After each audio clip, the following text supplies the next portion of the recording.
Comment fractionner du texte dans une feuille de calcul Excel et sans formule? Et c'est après ça.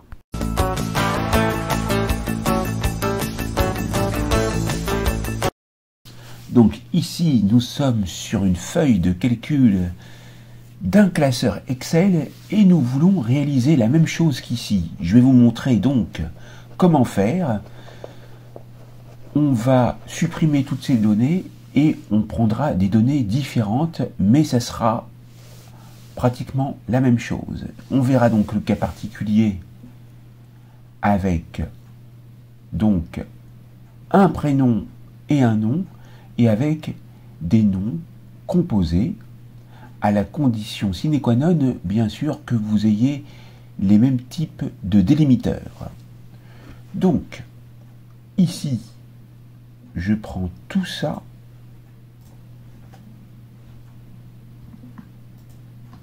Pour faire ça, c'est simple.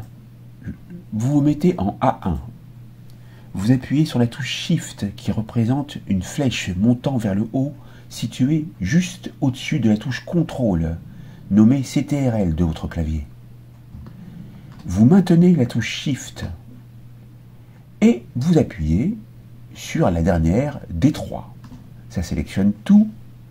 On appuie sur Supr. Et on va faire encore mieux que mon modèle. On va marquer ici identité,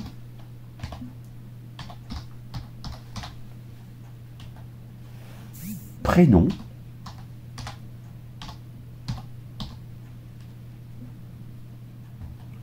prénom de,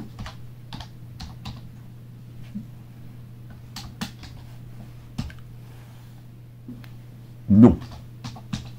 Vous aurez pu mettre patronyme, c'est comme vous voulez. Ici, on va indiquer les données.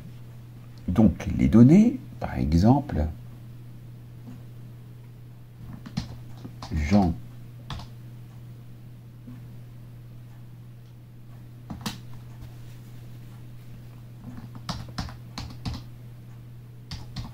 Trédio. Ensuite, Henri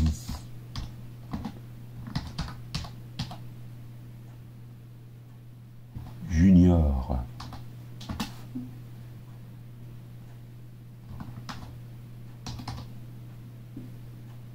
Teddy.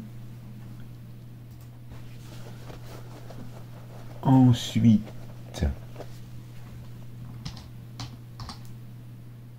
Jean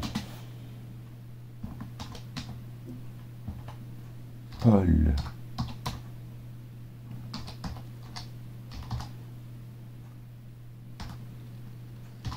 Grassus, et ça devrait suffire. Voilà, on va pas mettre une liste beaucoup plus grande, ça suffit comme ça. Et donc là, on va donc être confronté ici à différents formats. Ce qu'on va faire, dans un premier temps, on va s'occuper des formats identiques. Donc, on va sélectionner les données qui ont donc des données identiques. Et je vous mettrai à la fin aussi d'autres types de délimiteurs. Donc restez bien jusqu'au bout, c'est important parce qu'on va voir les différents cas de figure avec cette formation. Donc on sélectionne les données identiques. Donc ici, on va dire qu'il y a deux prénoms et un nom. Pour les sélectionner, je vous l'ai montré au départ, je vous le remontre. Touche Shift maintenu et on va jusqu'au bout. Et on va aller donc se rendre dans Données par le biais du clic gauche. Mais si vous ne voyez rien, comme ici, comme tout est grisé, c'est que vous n'avez pas sélectionné. En effet, c'est désélectionné. Donc, il vous faut être sûr que ça soit bien sélectionné. Donc ça, c'est un petit cas de figure que je vous montre pour que vous n'ayez pas ce problème. Donc, Shift, maintenu.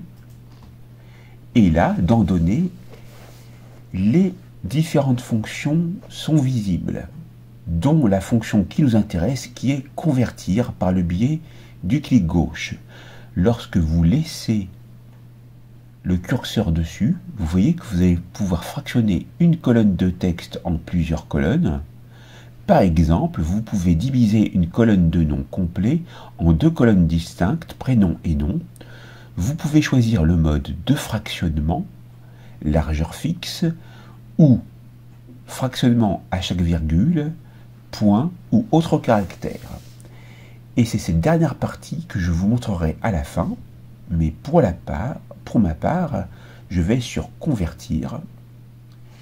Et là, donc, j'assiste ici à l'ouverture de l'assistant conversion étape 1 sur 3 pour déterminer quelles sont les données à délimiter.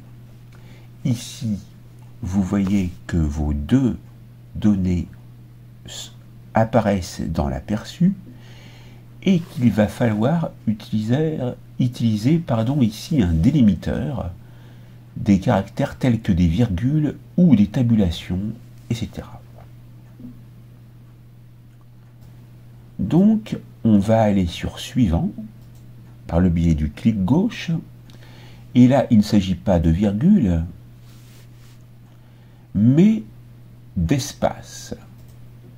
Et là, qu'est-ce que vous remarquez dans l'aperçu des données? Que des colonnes se sont glissées entre les prénoms et les noms. On va sur suivant. Et là, c'est là qu'il faut être attentif, puisque on va laisser sur standard, mais on peut mettre sur texte, parce qu'il s'agit bien de texte aussi.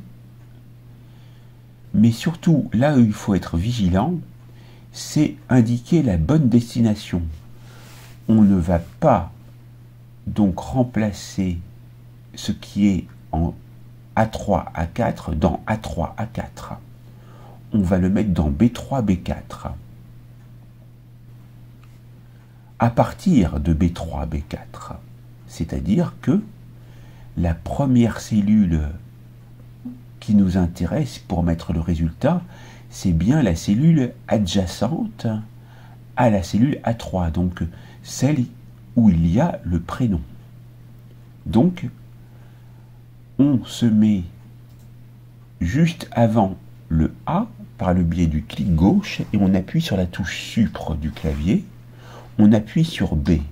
Peu importe si le B est en minuscule ou en majuscule, vous cliquez sur Terminer. Et là, qu'est-ce que vous remarquez comme résultat? Que les prénoms ont bien été séparés et ordonnancés dans chacune des colonnes correspondant, et de même pour les noms. Maintenant, nous allons voir pour le prénom et le nom. Eh bien, dans ce cas-là, imaginons que vous avez une très grande liste de personnes. Dans un premier temps, je vous conseille de trier les identités avec les prénoms et noms, donc avec deux groupes de caractères, et les prénoms et noms avec trois groupes de caractères, pour pouvoir plus aisément fractionner les textes. Parce qu'on ne peut pas faire différents types de fractionnement de texte en les sélectionnant. Par contre, ici, si je sélectionne en A2 Jean Trédio et que je vais dans Convertir, on voit bien que le contenu de la cellule A2 est bien sélectionné. On peut aller dans Délimiteur,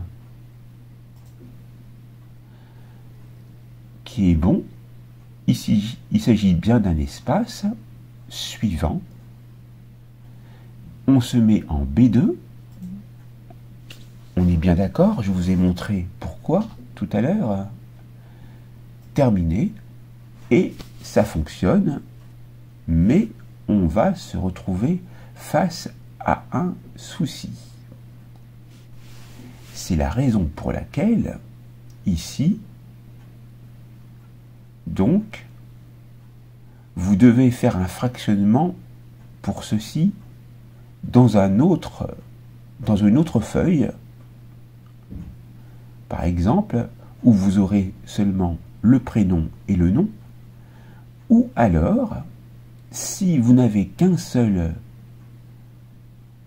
personnage ou une seule personne avec ceci, vous pouvez également, et c'est là qu'intervient la solution finale dont je vous avais parlé tout à l'heure, c'est de vous rendre ici, dans la cellule A2, vous allez mettre une virgule, espace, virgule, vous supprimez l'espace qui est entre la virgule et le T de trait de haut, par exemple, et vous vous retrouvez comme ceci. Maintenant, nous allons devoir retourner dans l'assistant de conversion en cliquant avec le bouton gauche sur Convertir. Là, donc, Excel prend en compte les virgules. On va sur Suivant. On supprime espace. Donc, en décochant espace, et on va sur virgule. Qu'est-ce qu'on remarque? On remarque qu'une colonne vide apparaît à l'endroit précis où j'ai disposé les virgules séparées d'un espace. Je vais sur Suivant, je me mets sur B2, qui est bien la cellule réceptrice du résultat de la conversion. On peut mettre en majuscule, mais comme je vous ai dit, la casse n'a aucune importance du moment que vous avez bien mis la bonne lettre et vous cliquez sur Terminer. Et là, vous êtes confronté à cette petite boîte de dialogue, mais ce n'est pas un problème, car si vous lisez bien, il y a marqué Microsoft Excel. Cette cellule contient déjà des données. Voulez-vous les remplacer? Évidemment que je veux les remplacer. Je clique donc sur OK. Et voici le résultat escompté. Le prénom, ici c'est bien une cellule vide, et ici le nom. J'aurais très bien pu également mettre, par exemple, une initiale à l'américaine, par exemple, S. Et là, bien sûr, il faut retourner, puisque là, j'ai modifié la conversion. Et si je fais ça, vers la droite, vous voyez que ça ne fonctionne pas. Ça va me mettre une suite de la même valeur. Donc, je suis obligé de retourner ici, d'aller dans Convertir, clic gauche, Suivant. Le délimiteur est bien la virgule, Suivant. On voit bien que le S point apparaît bien dans la deuxième colonne, dans l'aperçu des données. On appuie sur Terminer. Par contre, je suis allé trop vite. C'était pour voir si vous réagissiez. Donc, vous avez bien vu qu'ici, on a déjà ça, mais est-ce qu'on est sûr que ça va bien être mis dans B2? Eh bien, on va donc annuler. On peut le faire, vous voyez, annuler. C'est volontaire, je vous montre qu'on peut le faire. Et on retourne dans convertir, suivant, virgule, suivant. On se met bien en B2. Et donc, on évite l'erreur que l'on va faire. Terminé. Là, on va donc remplacer. OK. Et voici le résultat. Et vous pourrez, bien sûr, et je vous le montre dans Convertir, pour terminer, suivant, utiliser des tabulations, point virgule, mais aussi un autre délimiteur que vous choisissez à la condition sine qua non que chacune des données qui suivront en bas de la colonne, si ce sont les mêmes types de données, soient les mêmes. Bien sûr, si vous prenez un espace et qu'après vous prenez une virgule, ça ne va pas marcher. Donc là, vous pouvez indiquer un autre délimiteur. C'est la raison pour laquelle je vais quand même vous le montrer à la fin pour que ça soit complet. Donc on va prendre un autre délimiteur que je vais indiquer. Donc ici, on va mettre point virgule. Je me mets après le T de trait de haut, j'appuie sur la touche retour arrière qui se trouve au-dessus de la touche entrée. Cette touche de retour se situe sur votre clavier juste à gauche de la touche insert. J'appuie sur le point virgule. Point virgule, c'est bien sûr situé juste en haut de la touche espace. Et voilà. Maintenant, je dois refaire la même chose. Je sélectionne la cellule A2, convertir. Mes données sont bien prises en compte avec le délimiteur. Je vais sur suivant. Et là, c'est pas virgule. Je tape sur autre. Je coche la case de séparateur autre. Et j'indique mon séparateur en le tapant au clavier. Il s'agit bien d'un point-virgule qu'Excel reconnaît instantanément. En effet, vous voyez dans Aperçu de données ce qui se passe et j'appuie sur Suivant. La cellule réceptrice, donc la cellule de destination, à partir d'où commence le résultat, est bien la cellule B2. Donc, là, je vais appuyer sur la touche Supre, puisque mon curseur est à droite de A, et j'appuie sur B. Je termine, et comme la cellule contient déjà des données, on va les remplacer, comme tout à l'heure, et ça fonctionne. Voilà pour cette formation complète sur le fractionnement du texte dans une feuille de calcul Excel et sans formule. Si la vidéo vous a plu, mettez des likes, bien sûr, ça me permet de soutenir ma chaîne et puis de vous proposer d'autres vidéos. Mettez des commentaires aussi, ça peut aider.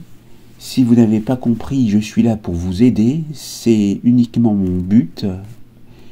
Et puis, vous pouvez vous abonner, partager autour de vous. Et je vous souhaite tout le meilleur pour vous, pour réaliser la même chose avec vos propres données. Et je vous dis à très vite pour une nouvelle vidéo sur ma chaîne. Merci beaucoup à vous.